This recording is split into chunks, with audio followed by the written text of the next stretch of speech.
Well, I think it obviously depends on the youth, but certainly they are traumatized from their experience, and the impacts of trauma are quite long, but some symptoms would include flashbacks or hypervigilance, so being really frightened and fearful all the time.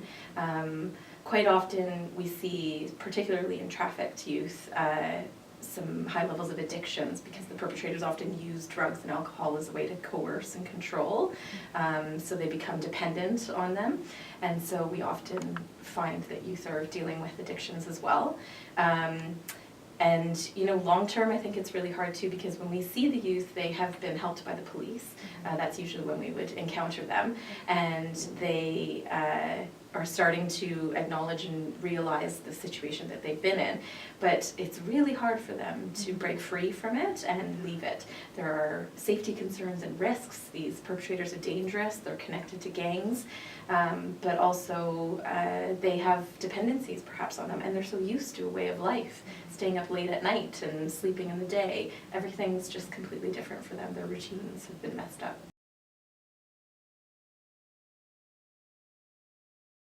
I think as a parent, the most important thing that you can do is have an open communication with your child. So I think that starts from way before you think there's something wrong. It's just having a relationship that fosters open communication, being at the dinner table without phones, and doing a lot more listening than talking. So encouraging your child to come to you with anything, stories from their day, and telling you about their lives.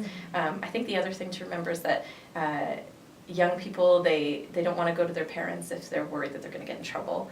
So just reinforcing the message that safety is the most important thing, their safety is the most important thing, and that everybody makes mistakes, and that's okay. I think in addition that there are some things to look out for.